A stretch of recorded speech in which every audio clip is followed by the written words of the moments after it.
Welcome back to Gilbert's Repairs. Today, the son has got a bit of a problem on his Citroen C3. He's got the engine management light on and it has gone into limp mode a couple of times. He's had low boost. So we'll plug it in and see what's wrong.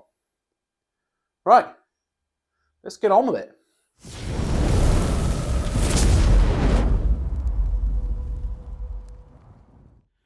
So this is the one we're looking for here, the engine management light, that one.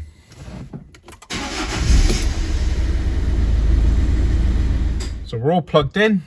We've got 3 faults: turbocharger boost, turbocharger overboost, and then the MAF sensor by the look of it. So the MAF, that's a good place to start. Nice easy one and cheap fix if possible. And we'll have a little look at the MAF sensor. Right, so we're under the bonnet. This car is a 2011 Citroen C3 and it's got the 1.4 HDI engine fitted. So the MAF sensor is the mass airflow sensor. So he's going to be post air filter in the pipework. That's the air filter. Comes in, first sensor there, look, in the pipe. I'm guessing that's our MAF sensor. I'm going to whip him out and see whether he's dirty. That pipe then comes down and straight into the turbo. Right, so the first thing we can do here, there's an electrical plug. We lift up that tang there, lift it up, pull the plug back. That's that out of the way. We can inspect these pins for any corrosion. I'll do that in a minute. It looks all right in there. This pipe just pulls off here. Give it a tug and give it a wiggle out there. So you actually see into the MAF sensor there. Then there's 2 torque screws, one there and one opposite tucked away in behind there. They're T15 Torx. So we just undo that. It's just a self-tapping screw, like a wood screw. Just a self-tapper, T15. And then the one that's a bit more awkward down in here. So you would need quite a long Torx bit to get in here. Get me magnet. Right, safely rescued. So now we just remove the MAF sensor from the airbox. Right, something you need to know if you're taking out the MAF sensor on this Peugeot, it's got those security Torx bits. I did manage to dig one out of a set and they're hollow, look. They got that hollow center. I did manage to find one and it is a T20H, whatever the H means. I know them as security bits, so a T20H. So we'll undo that. Right, so this is our actual sensor here. And I think it's just a resistor in there. Yeah. So our air passes over that resistor or diode or whatever it is there. There, that's in focus. So all we got to do, put some electrical cleaner onto the end of my earbud.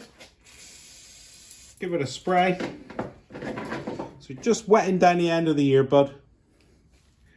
And then we're just getting it onto that resistor or diode or whatever that component is there. So we're just giving it a wipe. Just a little wipe there. Go gentle with it. And you need an electrical cleaner. There, you can see some dirt on it, look. It has to be electrical cleaner that you use so that it evaporates off. You don't want anything that stays on there. So we give that a wipe. Get to the other side of it. In through there. Oh yeah, look at that, look. It's dirty. And then on the back side of it. Oh yeah, look at that. And that's where the air passes over. Look at that, look. That's noticeable amounts of dirt there.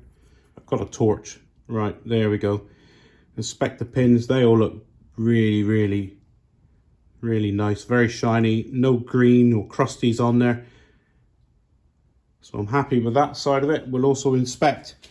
So the socket there is okay. We'll inspect the plug that's on the car as well. Right, we'll refit the MAF back into its housing. Right, so we're just going to rebuild this assembly now. you've just got the MAF sensor there. So all you need to be aware of, there's a rubber seal. There's a rubber seal there. Make sure that one's in place and it seals up nicely. You can't get it wrong going into the housing. It'll only go one way. So the hose line up. The hose line up good there. If you turn them around, you get it the wrong way. The hose don't line up. So you can only do it one way. Put them in. Do up the screws.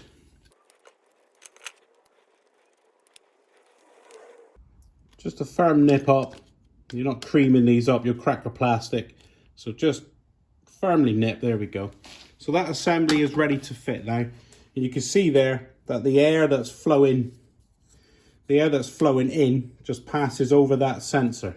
So here's the plug on the car. Put the pins in there. They are beautiful. Lovely and clean, no green on them whatsoever. Right, so just refitting this is the opposite of taking it off, really. There's an O-ring there. That makes sure that one's in place. And then we just get him in there. Give it a wiggle in on the O-ring. Make sure he seats.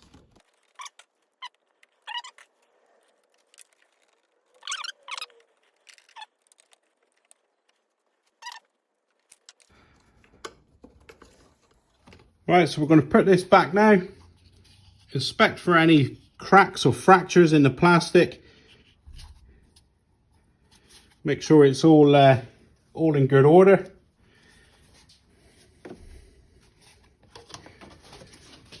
Put that one in. Give him a rotate. And press fit onto there. There's alignment marks there. There's an alignment there to there. So that's where he should be. Pursed fully home. And then there's an alignment tab there to there. So you know that they're in the correct orientation. Make sure they're nicely home, because we don't want any air dragging in after that sensor.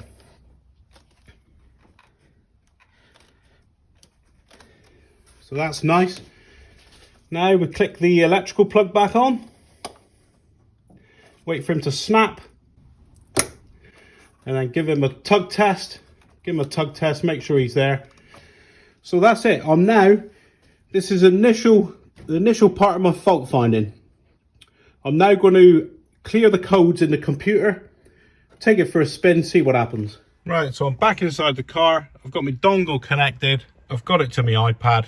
I'll go on my app, which is the dash command app.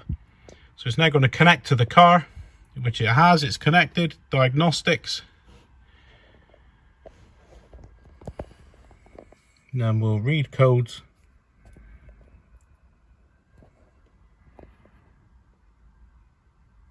And now we're down to 2. So I'll take a little screenshot of those. Right, so I've got them on a screenshot. So now I just want to permanently erase those codes. So clear codes down here. Yes, it'll get rid of it all forever. Right, so currently no codes. So we'll start the car.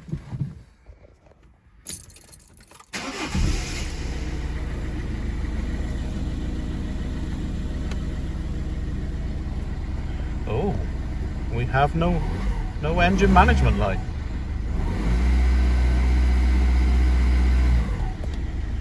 May have got away with that on the cheap. We'll take it for a run. I'll get him to run the car for a few days, and we'll see if the light comes back on. Well, the engine light's back on. I'm connected. Let's see what we've got. I'm going for overboost.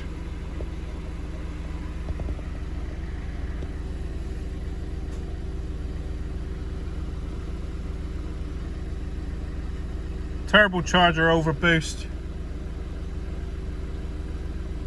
And again, overboost. So we've got a turbo issue. The MAF sensor has disappeared, the mass airflow, so cleaning that has worked. So we've got to start looking at other things now. His light stayed off for a couple of days. He's been on to the motorway, done 70 mile an hour, and the light come on again. As you can see, what I've downloaded there or just viewed, it's relating to the turbo overboost condition. So the turbo's overboosting. I think he's operated by a vacuum.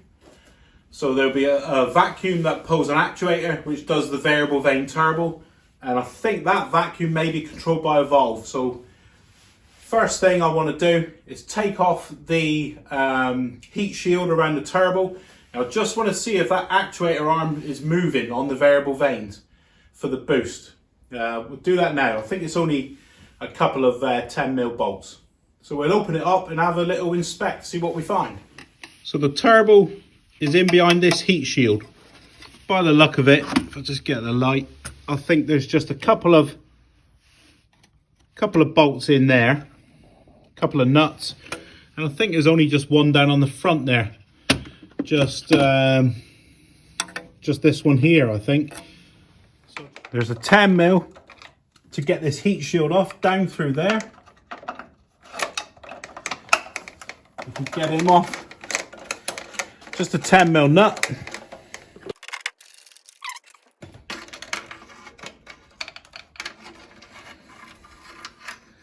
Yeah, so that got him off. Look, that was a good call with a magnet. And then there's another one you can get to down through there. Look, so you come down through the top.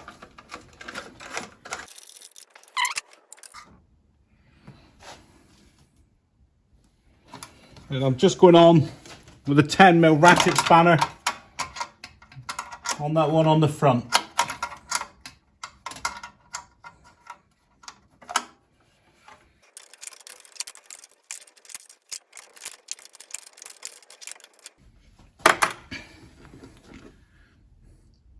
Be careful of the sharp guard. Be careful of that, it'll get you. Right, that bolt is far too long for what it needed to be to wind it all that way out. So now we should be able to get the heat shield off so we can get a closer look at this turbo. I'll take it, we feed it up through.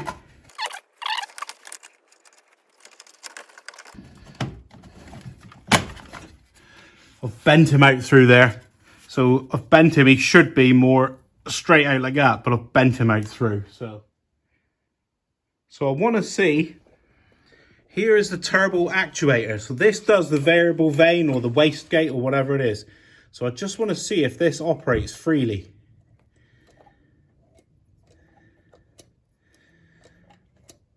Yeah, I'm not sure if he should be more than that. I'm going to take off the clip there. There's a little clip there. I'm just going to hook him off. So I'm just going to try and get him off without it pinging off and me losing it.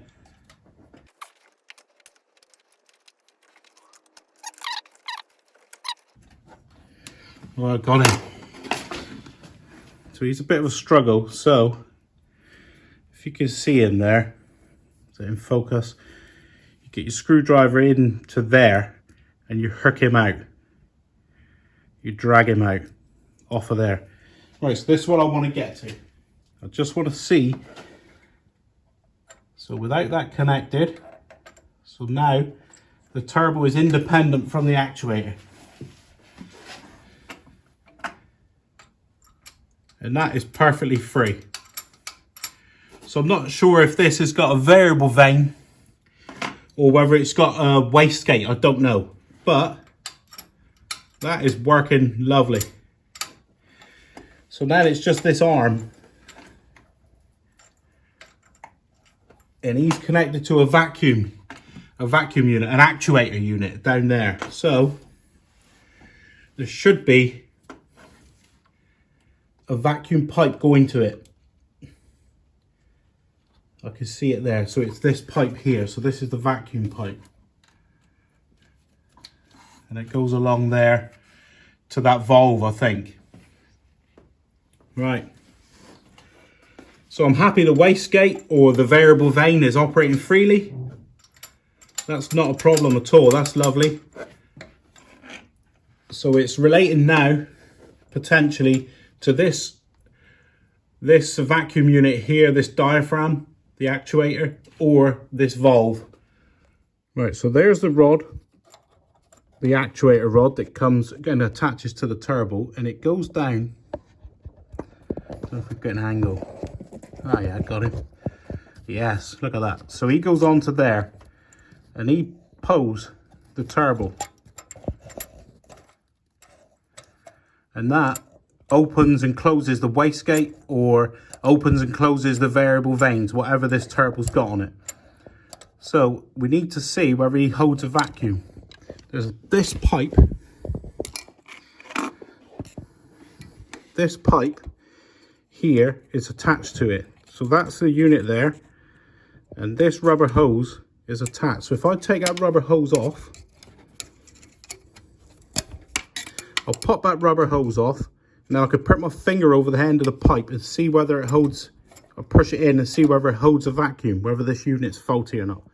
I've got the pipe off the bottom of the actuator. That's the rubber hose that goes to it. It's a bit out of focus, but there is the metal bit that it goes onto, where the pipe presses onto. So what I want to do is I'm going to put my finger over that whilst pushing this rod in. I'll show you from afar. So I'll have my finger on it and we'll see whether it holds a vacuum or not. My finger is down by that metal pipe where the rubber one presses onto. I'm going to push this in, this rod. So now that's expelled the air in there. So I'll put my finger over it. And then when I let go, so it's holding a vacuum there. So when I let my finger off, it pops out. So that proves that the diaphragm within that actuator is operating. So we'll do it again. We'll do it 3 times. So we do there, that one there again, look, so it's fine. So that one, we could safely say, is holding a vacuum. So I'm okay with that. So far now, we've proved for the overboost condition, we've proved that either if this is a wastegate or a variable vane, I'll guess it's a wastegate by the way it's flapping around. So the wastegate is free, it's not sooted up with carbon. We've proved that coming back, the diaphragm in the actuator is operating. So the thing that controls that, I think, is that valve over there. So I may call the valve. I may actually spend the money and try that. Was our initial unloading of the parts cannon. So we've had an initial investigation of this fault. We're pretty safely saying that it's an overboost condition. The MAF sensor one went away when we cleaned it. So we've got 2 conditions for overboost. We've proved that the wastegate or the variable vane, whatever's in this turbo, opens and closes. So that's not seized, that's not covered in soot and seized up. We've proved that the actuator holds a vacuum and that is freely operating. So we can safely say that it's potentially not that. But what controls that is the valve over there. I don't know what it's called. I don't even know what it is. So I may... the only other thing I could do is a vacuum test on the pipework, but I haven't got a vacuum gauge. So I may just unload the parts cannon, the first of many, and I'll chuck that on there. I think I'm going to commit to buying that valve. Right, I'll see you... well, it's Christmas now, so I don't know when I'll see you next, when I got this part and I'll fit it. Right, it's the next night now, after work, come out to look at his car again. Done a bit of research. It looks like the fault code that I've got for the position sensor, I'll flash it up now if I can manage it. It should come up on the screen. This is the fault code.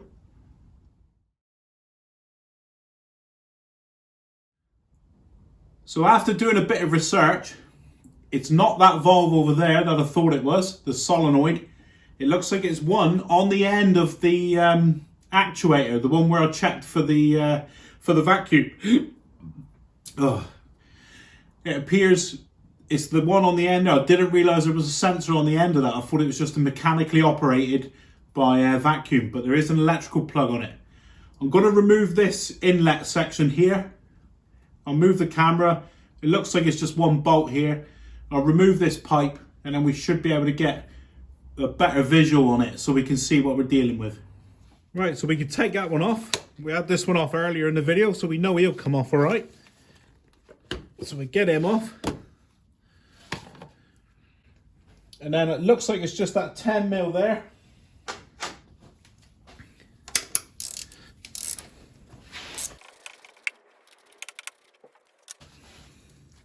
Just a 10mm, well, 10mm head, probably a 6mm thread.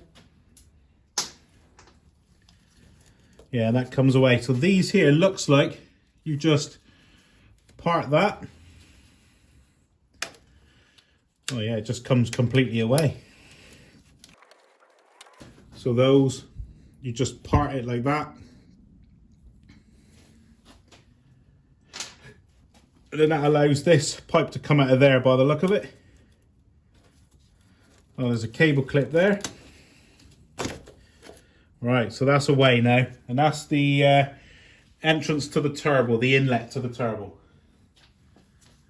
So here's that pipe work. Just held in with that one. I'll give that a clean up before it goes in. Looks okay inside the turbo there. No play on the shaft. No end float. And he rotates freely, so he seems to be in good order.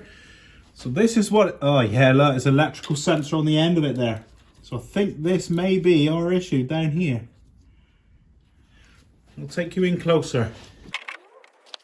So it's that one there, look. So he's on the end, this electrical part. There.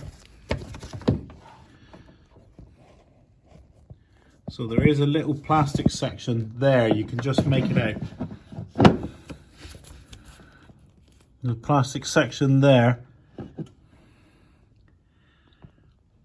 is a sensor by the look of it. So I'll just undo, looks like 2 fastening bolts there, and we'll whip this whole thing out. So there's a 2 13mm head bolts there. I've just disconnected the actuator arm with that little circlip that we done last night. So there's just 2 13s there. We'll crack them off. Got that one. Oh, that's better for the light. There we go. 13, so that's probably a 8mm thread there, an 8mm bolt.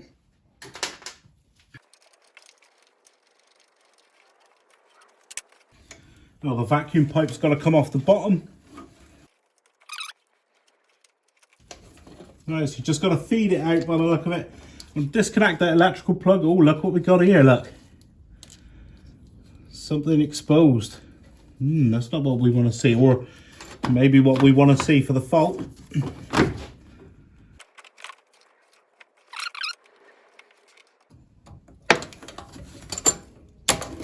I hate these electrical plugs.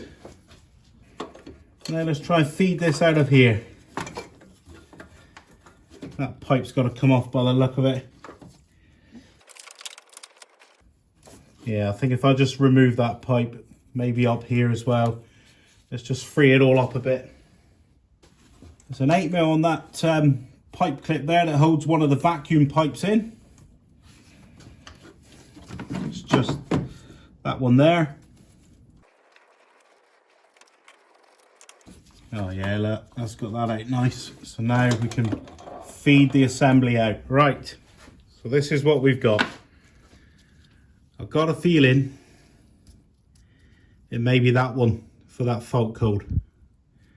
I'm just going to try and get a part number off of it, and then we'll order it up. I think we could order just this end section, not the actual vacuum, not the diaphragm part. Well, I've just been looking for a part number for this end piece. I can't find one, so I took it apart to see if there's a part number stashed around there. It's just a 3 3 Phillips screws, and it comes away.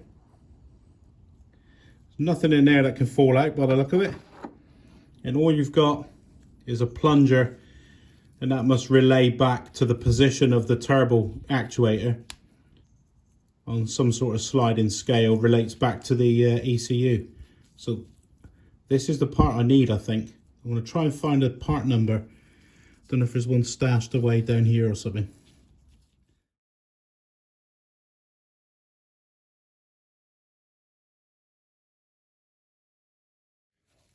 What I want to show you is very difficult to get that plug off. So he snaps in. You normally just depress. You normally just depress that, but this has got this yellow section in there. So you've got to slide that. It's a bit of a pain actually.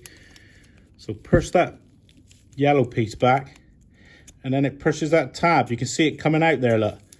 So only when that tab is out there do you then push. It's a right nightmare. So you push that back, then depress, and it comes apart. A right old pain. The new part has arrived, turned up over the Christmas period. Nice delivery from the company. I'll show you the company in a minute. They're very helpful and very swift with their delivery. I'll leave a link in the description for you. They're not a sponsor. I just thought that their customer service, they deserve a little link or something. So it's been Christmas now. More fat info, or fatter info. We're just about to swap over this sensor and hopefully try to get rid of the fault on this car. So if you remember from earlier in the video, it was this sensor we wanted to replace. So we take a picture of that alignment now, and that's how we want it.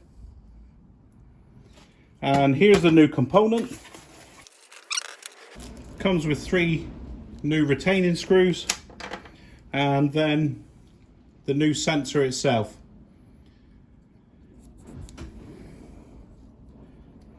So we hold them up, and they do look the same from all ways. And 3 pins, got 3 electrical pins in there, so I think they're the correct ones. If you're interested, it was this company. They were very, very helpful. ACP, so it's Atom Car Parts. Very friendly, very good on the emails, and very good with customer service over the festive period. So get your parts from there. They're on eBay. So we want it like that with a plug there. That's all I'm going to do.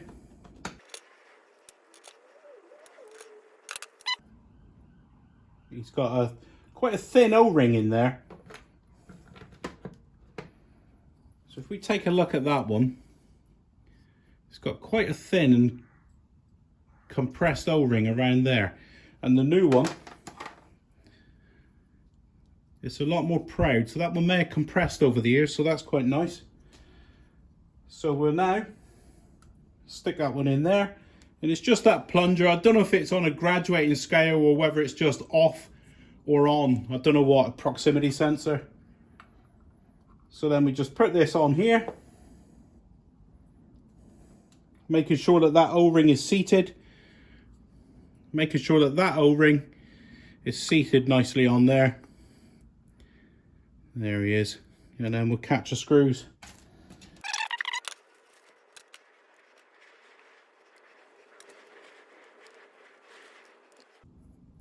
Take the screws in gently. Don't cream up one.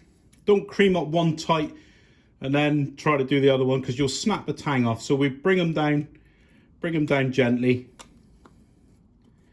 So you just want to have him there. So now he gets a firm nip, then a firm nip, and then a firm nip, and then we go around a bit tighter. There we go. There, nice. Okay, so we fitted that new component now. It was that basic. So there's the new sensor on the end. Now we just want to make sure that this does still move freely. The actuator arm goes in and out freely. that the new sensor is not fouling it. Yeah, so it goes in and out nice. And then we can recheck for the vacuum. We'll push it in. So this is what I was doing in the vehicle where you couldn't see very well. Push it in, put your finger over, and then you don't want that arm to come out. So now look, this is what I was doing in the car. You let go and the arm comes out. So that proves there's a vacuum. That proves there's no leaks in this unit. Again, push, put your finger over, no movement, movement. So that has proved that section. So that's what you can do in the car on initial fault finding. Take that pipe off, put your finger over and see whether it holds a vacuum. Right, we'll fit it back into the car now. We're now going to refit the turbo actuator, and we're down in there. So this is our two mounting bolts for the bracket there. That's what we've got to first mount it on with. And we've got the vacuum pipe down there somewhere. We'll find him. There he is. So there's the vacuum pipe, the electrical plug. So we'll start off. We're just going to feed the actuator unit in with the arm, which goes out to the turbo there. So we'll feed that arm in through first. Right, so here's the assembly with the arm. We're going to feed that down in. That goes down in and around the back. There's some pipes there. So you've got to feed it in down and around there. It goes in behind.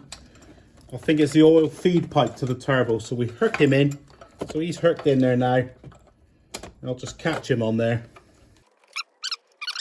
So I'll now catch the bolts that hold it onto the bracket. They're 12mm heads. So that's those two that hold the bracket in place.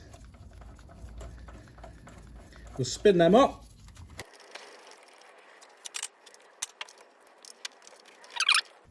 Nice and tight there. Same again with this one. Nice and tight. So they're 12mm heads, those. Next thing I want to get on is the breather pipe while I can get in there and get access. So get the electrical out of the way. So now on goes, oh sorry, not a breather pipe, the vacuum pipe. So we'll get him on the bottom. Quite difficult to access. Yeah, just managed to get him in there. Very fiddly. I'm not showing a lot here for this. It's a bit out of the way. I'll just get my long nose pliers and just give him a little pinch and slide up. Yeah, so he's slid fully home now. The next, we can secure that pipe. I'm going to put the electrical connector in first now. Let's move the light.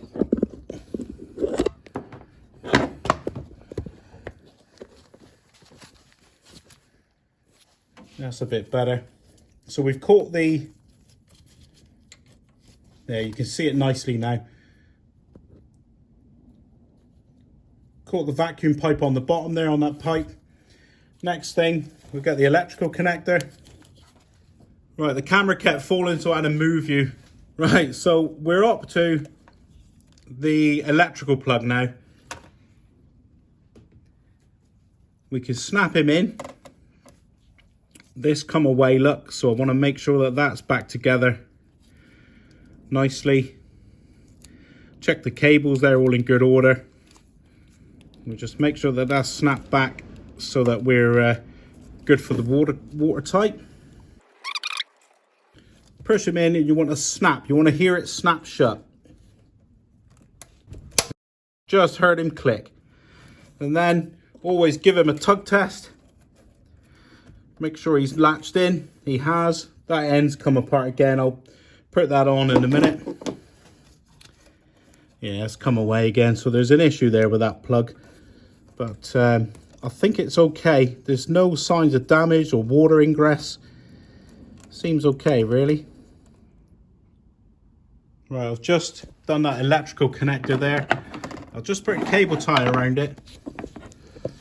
Just put a cable tie around the plug there, just to hold it together. And now that allows it to pivot. He's designed to rotate that one. So it's all held together now, that section, so it should keep out the moisture for the future to prevent any corrosion in on the pins. And then we connect up the vacuum pipe bracketry here.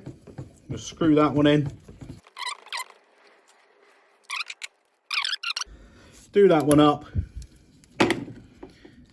So we're about there really. Going to put this pipe assembly back now onto the turbo. Something to note. There's an O-ring in there, a black one, that goes onto the turbo. And then up in there, up in that pipe, is a green O-ring. So you want to make sure that that green O-ring's in place and is in good order and it's not out of its seat. So then we'll slide him on there. So got to do these both at the same time. So we'll just give him a little push in there and a push in there at the same time. Give him a little wiggle in. And make sure both O-rings feel seated and they're in line nice and square. Next thing, refit this one. I've been ill over Christmas, as you can hear from my cough. 10mm socket, so probably a 6mm bolt. We'll just nip that one up nice. It's all plastic, so don't overdo that. Now there's that cable there, just flips in there. That loom clips in there nice and out the way. So that's good. Happy with that. Next one. This one's got to go on. And I think it was these two scalloped parts here. It's just a smooth ring around there. I think that goes up here. And the two scalloped bits go there and there. That way, I think. So we'll try that. Just spin him around. Yeah, and he drops in there. Now this is stretched. So he's dropped in there quite nicely. But when I've had this off, it's now looser than when I first disturbed this. So all I'm going to do with this, again, like with that electrical plug, we're just going to have a bit of security. We want to make sure that we're not creating any faults by disturbing everything here. So I just would like a cable tie on there, just to hold that nicely in position. So that's nice now, I'm happier with that. So that's now held in place. That electrical connector is held in place nicely to prevent any moisture ingress or dirt to track across the pins. Next thing, this pipe here.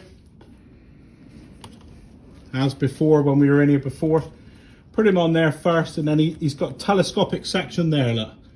So put him on there, use the telescopic bit to get him up where you want him. There he goes. And then it's just those two alignment marks there and the alignment marks there. That's it. So they're nicely in. We're pretty much back together. Now the actuator circlip is just that one.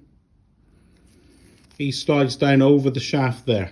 So we just catch him in there and make sure he's free to move, which he is. Then got our little circlip that we're going to drop and lose.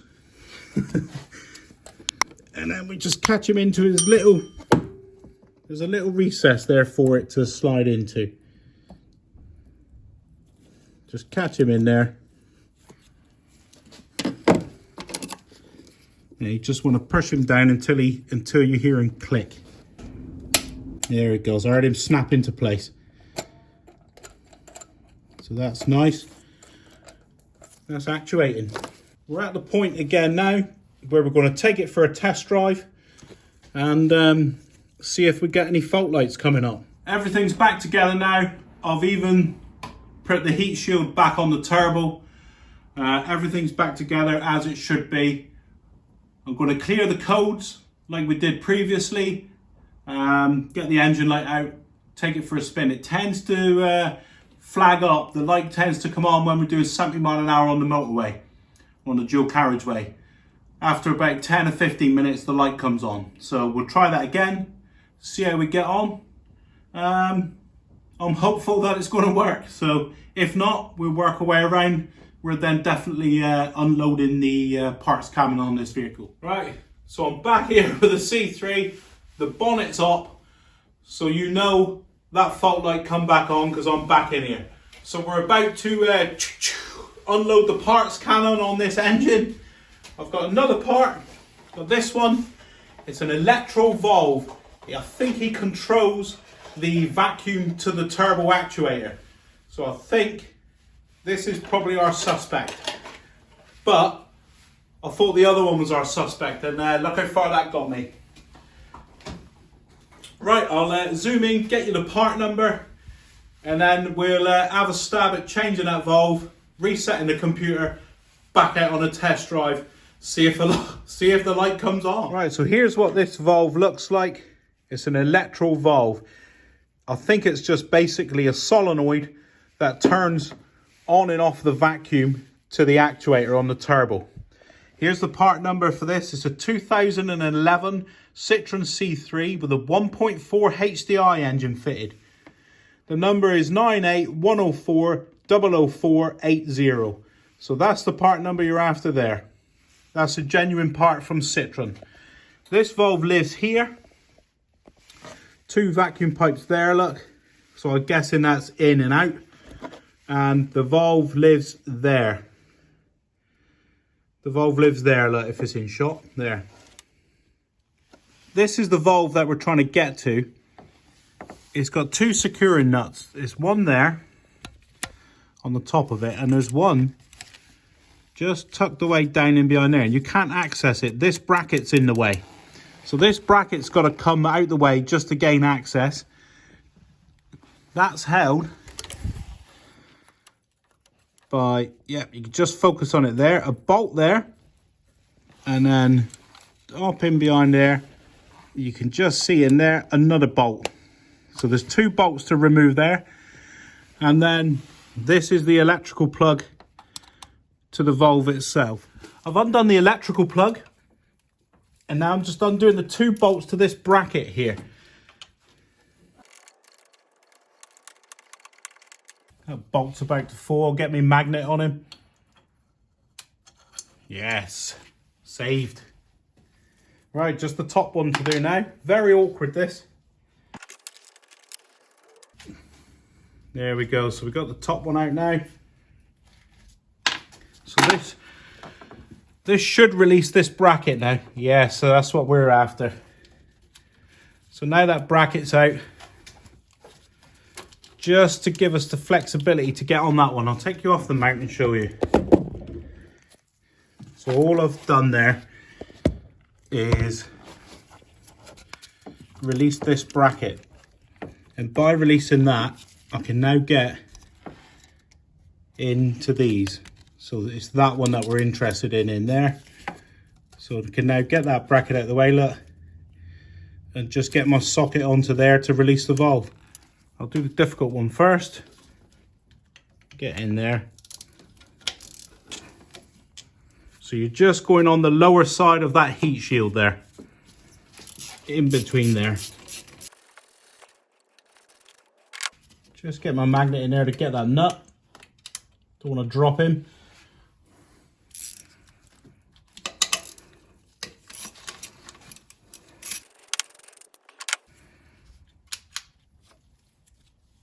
Right, so that should be the valve released.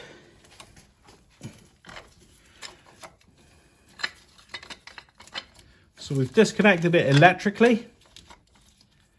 I think I'm going to get these off of the top of the bracket here. Oh, he comes out, look.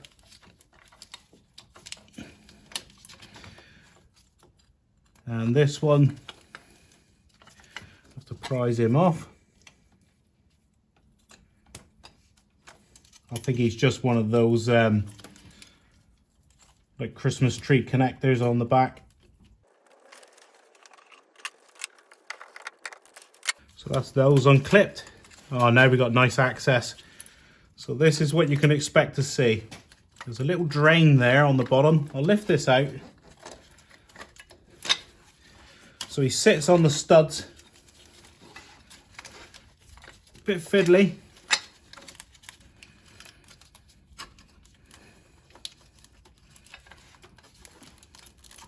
There he is. Right, so there's a drain pipe there. It must be a vent. That must be an exhaust. I'll take you in closer and show you. Yeah, so look, that's just to atmosphere. He's not blocked, is he? No, he's got a foam insert in him. Because if he was blocked, he could cause a problem, couldn't he? So we got the vent there, the exhaust to atmosphere, and then we got the two vacuum pipes. They just push on by the look of it, nothing special. And there's the electrical plug we disconnected. So I'll get these two off now and we'll swap over.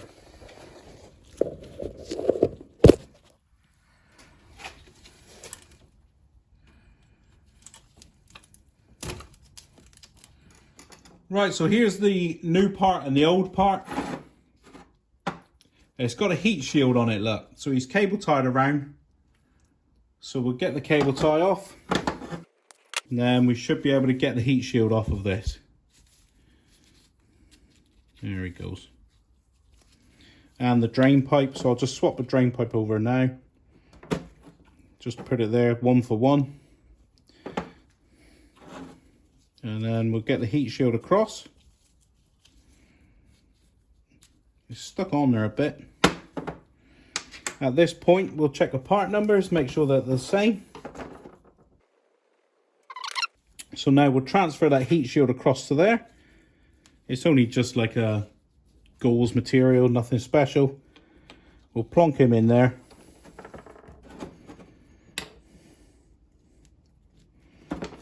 And then we'll put a new cable tie on it. So that just lines up with those holes. And then we'll re-cable tie that. Next thing, I just want to check. If you look at this drain here, don't know if you can see because of the glare from the sun, but there's a gauze in there. There's a foam filter gauze. So if I just blow through here,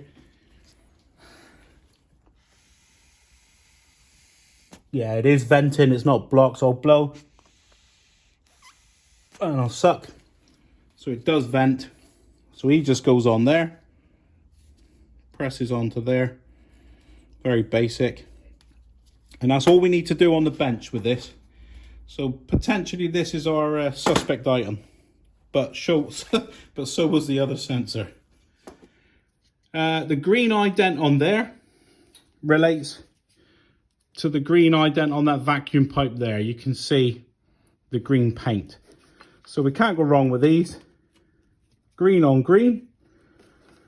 And then the black on the black. So they just go like that. And then we tuck this one in. I think I'll take that drain off and put him on after. So we tuck him in on them studs. And that's why we disconnected that bracket up, so we can move this bracket around to feed this in. So there he goes, right, he's seated down in there. We'll get the two securing nuts on.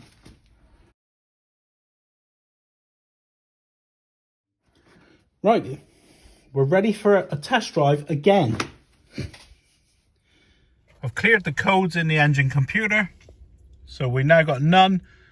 Let's go for a drive, get it up to 70 miles an hour, get that boost going, and we'll see how we get on. I've got an assistant with me today on the test drive. There's my assistant. He's ready to go, my co-pilot. All right, let's get on with it.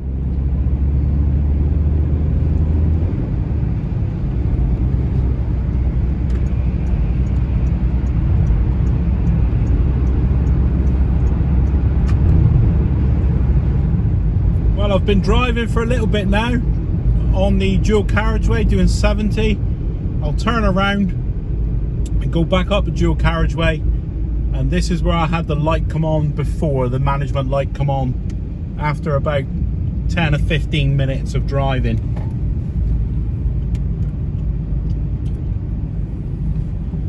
So we'll see how we get on. We'll pull away here, try not to have an accident.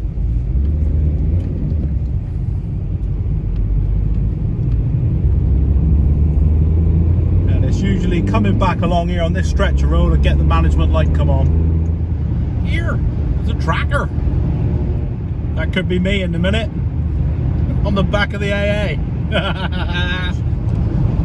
Look at the sneaky boys up there with their speed cameras. Up to the right of the screen now. Naughty, naughty, naughty. Right, I'm getting quite excited now. I've gone further than I have when the lights come on previously.